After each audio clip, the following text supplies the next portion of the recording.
नमस्कार। चलिए आज चलते हैं एक ऐसे सफर पर जिसने हमारी आज की दुनिया की नींव रखी। ये कहानी है भाप की, मशीनों की और बड़े-बड़े सपनों की। ये कहानी है औद्योगिक क्रांति की और हम ये समझने की कोशिश करेंगे कि कैसे एक ही घटना ने ब्रिटेन को दुनिया की सबसे बड़ी ताकत बना दिया और भारत की तकदीर को हमेशा के लिए बदल दिया। तो सवाल ये उठता है कि आखिर ये सब हुआ कैसे? कैसे हम हाथ से बनी चीजों की दुनिया से निकलकर मशीनों के दौर में आ गए? ये जो तस्वीरें हैं ना, ये सिर्फ औजार बदलने की कहानी नहीं है। नहीं, ये तो जिंदगी, समाज और पावर के पूरे खेल को बदल देने की कहानी है। तो इस पूरी कहानी को अच्छे से समझने के लिए हम इसे 5 हिस्सों में देखेंगे। हम शुरू करेंगे उस जमाने से जब मशीनें नहीं थीं और पहुंचेंगे भारत की अपनी औद्योगिक सुबह तक। तो चलिए शुरू करते हैं ये सफर। चलिए जरा टाइम में पीछे चलते हैं। मान लीजिए 18वीं सदी के बीच का वक्त है। अभी फैक्ट्रियों का धुआं आसमान में फैलना शुरू नहीं हुआ है। इस वक्त ब्रिटेन और भारत दोनों ही प्रोडक्शन के बड़े सेंटर थे, पर दोनों के काम करने का तरीका जमीन आसमान का था।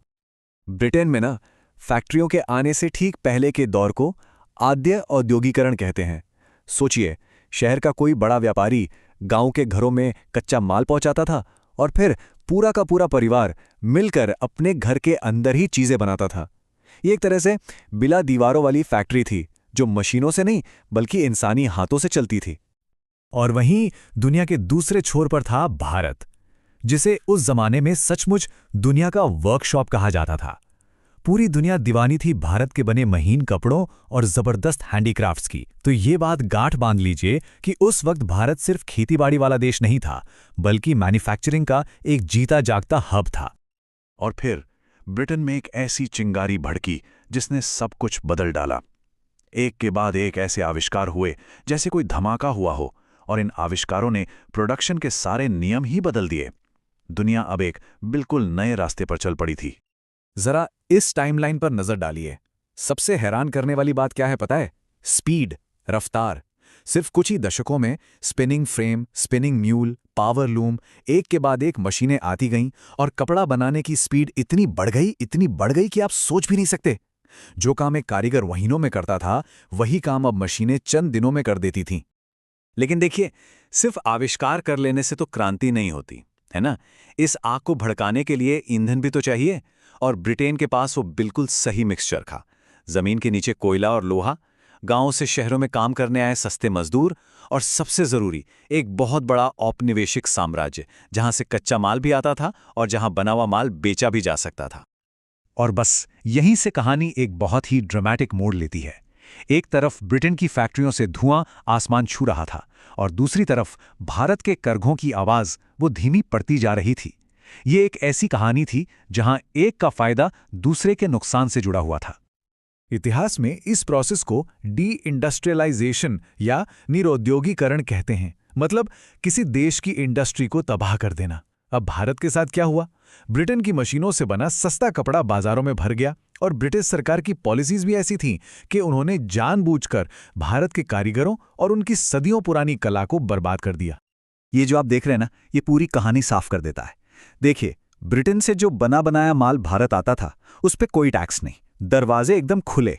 लेकिन जब भारत का माल ब्रिटेन जाता तो उस पे लगा दिए जाते थे भारी भरकम टैक्स। तो नतीजा क्या हुआ?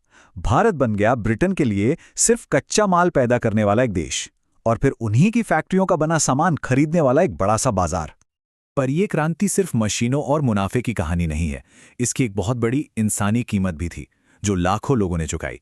अब बात करते हैं उन लोगों की जिनके खून पसीने से ये फैक्ट्रियां चलती थीं। सोचिए, गांव का कोई कारीगर या किसान जब अपना सब कुछ गंवाकर काम की तलाश में शहर पहुंचा तो उसे क्या मिला? ये भीड़ भाड़ वाली गंदी बस्तियां, जिन्हें स्लम कहा गया। यहां जिंदगी बहुत मुश्किल थी और भविष्य का कोई अता पता नहीं। ये उस चमकती हुई तरक्की का एक काला सच था। इस नई इंडस्ट्रियल सोसाइटी ने समाज को दो हिस्सों में बांट दिया। एक तरफ फैक्ट्री के मालिक यानी पूंजीपति, और दूसरी तरफ मजदूर जो इन फैक्ट्रियों को चलाते थे। जरा सोचकर देखिए, इन मजदूरों से दिन के 16-16, 18-18 घंटे काम लिया जाता था। मजदूरी बहुत कम थी और काम करने की जगह भी बेहद खतरनाक।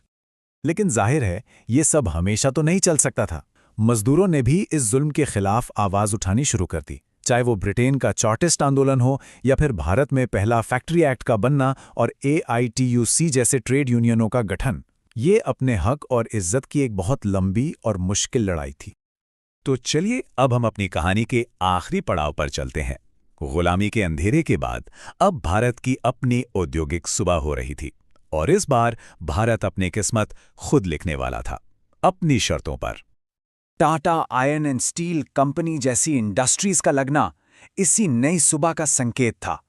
ये एक ऐलान था कि अब भारत सिर्फ कच्चा माल नहीं भेजेगा, बल्कि अपना स्टील खुद बनाएगा। और इसके साथ साथ कपड़ा मिलों और दूसरी बड़ी इंडस्ट्रीज ने एक आत्मनिर्भर भारत की नींव डालनी शुरू कर दी थी। लेकिन भारत का रास्ता पश्चिम की आंख बंद करके नकल करना नहीं था। महात्मा गांधी जैसे बड़े नेताओं ने समझाया कि बड़ी बड़ी इंडस्ट्रीज के साथ साथ गांव के छोटे छोटे कुटीर उद्योगों को जिंदा करना भी उतना ही जरूरी है। उनका मानना था कि असली आज़ादी तो तभी मिलेगी जब देश में हर किसी के हाथ में काम होगा। और यही वजह है कि आज़ाद भारत ने एक मिला-जुला, एक मिक्स्ड रास्ता चुना। एक ऐसा मॉडल जहां एक तरफ बड़े बड़े कारखाने और डैम देश को आगे बढ़ाएं, तो दूसरी तरफ छोटे और कुटीर उद्योग करोड़ों लोगों को रोजगार और सम्मान दें। ये इतिहास से सीखा हुआ एक बहुत जरूरी सबक था कि तरक्की का मतलब सिर्फ प्रोडक्शन बढ़ाना नहीं होता, बल्कि इंसानियत को साथ लेकर चलना होता है। तो हम आज की बात यहीं खत्म करते हैं, पर एक बड़े सवाल के साथ। इतिहास हमें एक बात बार बार सिखाता है कि हर टेक्नोलॉजी एक कीमत मांगती है। आज हम एक नई क्रांति के दरवाजे पर खड़े हैं, आर्टिफिशियल इंटेलिजेंस और ऑटोमेशन की। तो सवाल ये है कि हमें 200 साल पुरानी उस कहानी से क्या सबक लेकर आगे बढ़ना चाहिए। ये एक ऐसा सवाल है जिस पर सोचना हम सबके लिए जरूरी है। अगर आपको हमारी ये कोशिश पसंद आई हो तो इस वीडियो को लाइक और हमारे चैनल को सब्सक्राइब जरूर करें। और हाँ, कॉमेंट्स में हमें ये बताना मत भूलिएगा कि ये जानकारी आपके लिए कितनी मददगार रही। धन्यवाद।